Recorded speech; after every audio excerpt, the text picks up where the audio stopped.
Во среда на 1 август историчарот Миле Марковски одржа историски част во музеот на град Кратово по повод еден од најважните и најсветите датуми во македонската историја, 2 август Илинден.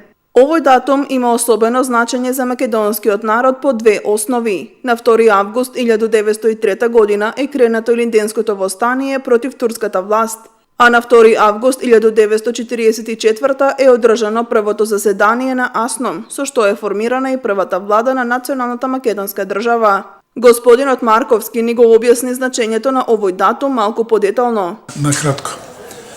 Денешната средба е пред се во чест на престојните празници наши, двојниот Илинден, Илинден 1903 и Илинден 1944 година. Значи, празници кои што се прво е обид за создавање на македонска држава, а вториот Илинден 1944 година се ударени темелите на македонската државност. Именно денешниот 1903 година, значи рамно пред 105 години на денешен ден спроти втори на Илинден и кренато Илинденското востание со цел ослободување, национално и социјално ослободување од османското робство. Интересно да се напомене што со манифестот кој што го издава главниот штаб на востанието се повикуваат сите луѓе, населението, без разлика на верска определба и муслиманите, кои се целите, да се каже, кои се целите на востанието, а и цел да муслиманското население да свати дека ова востание не е уперено против мирните турски селани, но напротив против апсолутистичка османска власт, а за национално и социјално ослободување и на македонскиот народ, но и на народностите кои што живеат во тогашна Македонија.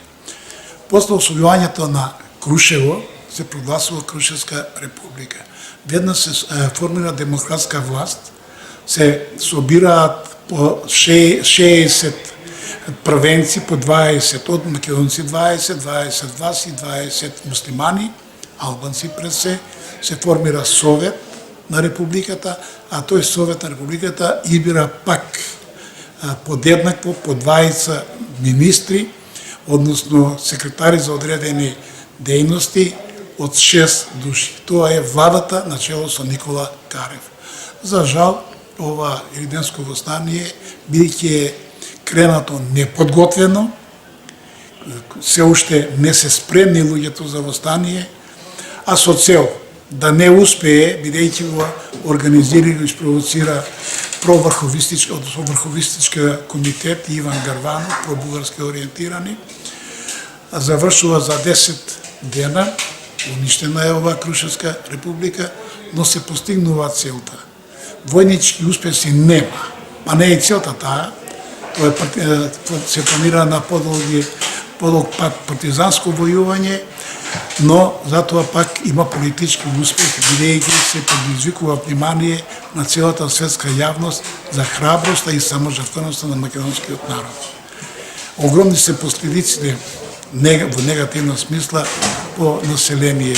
Запалени се некаде околу 200 куќи, околу 1000 востаници се убиени, а учествувале околу 26.000 востаници, некаде околу 4500 жени, деца и старци се убиени, околу 3000 жени се обезчестени, околу 70 и неколку илјади се без дом, над 30.000 се иселени, што значи да има катастрофални последици по населението.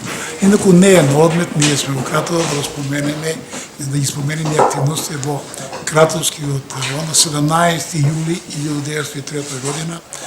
Во Кратово е одржан конгрес на Скопскиот револуционерен округ, на кој што присуствуваат две чети, Григор Манасиев и Берберчето, и е донесена одлука да се активираат. Други настани после Илинден, тоа е во септември, 10 септември, доаѓа до судир на четите на поручник Ковачев, Владислав Ковачев и Атанас Бабата на Славица горе, се судира со турски аскер и се враќаат во Бугарија, а без можеби би.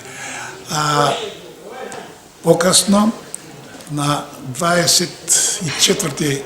ако не се варам, меѓу Луково и Емирица се одигрува крвава битка помеѓу 3 чети, Милко и Кратовската чета, со турски аскер, каде што има загинати некаде 30 на наши четници. Значи тоа се тие такви борбени активности и во нашиот крај. Тоа е за првиот Илинден 1903 година, што заслужува внимание на сите македонци и на сите оние други националности, да ги речеме, кои што живеат во Македонија, бидејќи Илинденско востание е поздравено и од воени старешини на турската војска, кои се целите и задачите на востанието, зашто е кренато, но тоа востание е поздравено и од селските кметови, што значи да не е уперено против османлиите, против турците. Друг таков настан, поврзан со Илинден, тоа е првото заседание на Аснум. Во текот на Втората светска војна, кога е окупирана цела Југославија, окупирана и Македонија, без разлика на кој дел, Егејска Македонија, Вардарска, додека Пиринскиот дел, кој што после Балканските војни во состав на Бугарија е на страната во состав на бугарската држава, се крива востание под водството на Комунистичката партија на Југославија. До 1944 година веќе има поприлично слободна територија, врз основа на одлуките одавно. Второ најавно одржано во Јајци 1940 година, 29-30 ноември, се е донесена меѓу другите одлуки и одлуката да Македонија се е рамноправна членка како држава на македонскиот народ во состав на Југословенската федерација. И друга одлука што е мощна, значајна, е да секоја идна сојузна држава, па и Македонија, си одржат свој собствено антифашистичко собрание, со кое што ќе ги дефинираат својата државност. Тоа го прави Македонија на 2 август, Илинден, значи на утрешниот ден, во манастирот Прохорошевски, во кој што се избрани 120 делегати, од кои што делегати 116 присуствуваат, меѓу нив ќе споменеме и еден наш кратовец по занимање ветеринар, кој што е член на Аснум. Тука, на ова прво заседание на Аснум, 1944 година, се удираат темелите на македонската државност, при што се донесува одлуки, неколку значајни за нас, а тоа е да Аснум се прогласува за врховно законодавно и извршно тело, се избира национален комитет, се избира влада, председател на президиум на председателството е Методија Андонов Чемто. Тоа е значи прв председател на македонската држава 1944 година. Тоа не треба да го негираме ние. И се удират македонци, одлучува македонскиот јазик да биде службен, се донесат разни комисии, се формираат и со тоа веќе понатаму во Македонија функционира како држава во рамките на федерацијата. За жал, само еден дел, Вардарскиот дел, кој што бил во состав на Србија, и Струмичкиот дел, кој што до Првата светска војна, односно до Париската мировна конференција, бил во состав на Бугарија, а на Париска мировна конференција Струмичката област се зима и се остава на Македонија, односно на Србија. Инаку не е на одмет, и тоа ќе го споменеме и денеска, дека тоа се 105 години од познатиот Букурешки мировен договор меѓу од една страна Бугарија, а од друга страна Србија, Грција, Романија, Црна Гора и Турција во Втората Балканска војна.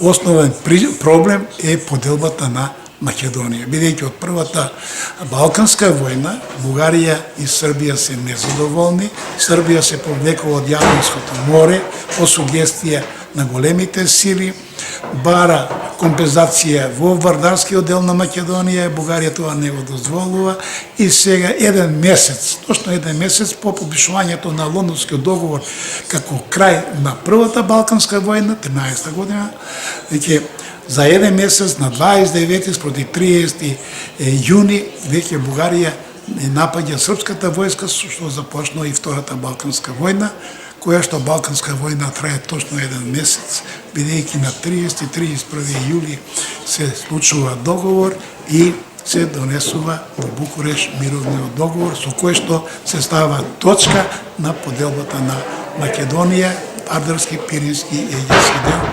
Вардарскиот потеѓа под Србија, Пирински дел останува во состав на Бугарска држава, а Егејскиот дел останува на Грција. Значи, денешни тие се ни теми, укратко, мада ние тоа знаеме и овие се присутни членови, граѓани кои што присуствуваат на овој историски час, за жал сега летно време па многу помалку ги има, ќе се посетиме едноставно, да не ги забораваме овие светли датуми. Зашто ако земеме Илијинско востание, имаме загинати 1000 востаници, околу 1000, околу 4,5 се убиени. Жени, деца, старци. Ако земеме Втората светска војна, во која што македонскиот народ, само вардарскиот дел, земаат учество заедно со останатите антифашистички народи, имаме некаде над 30,000 жртви. Значи да ова наша мала државичка, целата нема педа, каде што не е потопена крв од тие наши предци и сметам дека треба да им обрнеме внимание и треба да се подсетуваме зашто историјата е учителка на животот. Јас на крај би сакал на сите граѓани на Република Македонија, без оглед на национална припадност, без оглед на верска припадност, зашто во Илијинско востание учествувале и муслимани, и власи, во Втора светска војна во НОП учествувале исто така, такви, и во удирањето темелите на Асну имаме и земјоделци, имаме и албанци, имаме и турци, имаме и македонци, што значи затоа овој празник е празник на сите народи кои што живеат во Македонија. Искрено од срце, од името на борачка организација да ја честитам. Да наздравиме за денот што доаѓа. Ако не запраша некој, зошто толку радост во срцето и душата? Зошто ни трепери срцето, зошто сме возбудени? Сосема е јасно. Утре е Илинден, голем ден, Божји ден, убав ден, неповторлив, благословен нека е. Да наздравиме за денот што доаѓа. Да наздравиме за песната на порачот, за сончевиот зрак. Да наздравиме за нашата мила татковина за Македонија. Земја моја мила, благословена деси, и ние со тебе. Убава си како пеперуга, убава си со стадата бели, со грозието зрело, со водите бисерни и вишни планини. Земја моја мила, ти си тивка, нежна, магесна, златна и бисерна. Ти си пролет, расцветана, вода студена, есенско виножито, мајска роса и снегулка што трепе. Благословено нека е секое ново утро, секој нов миг, секој нов зрак и чедата наши за многу години.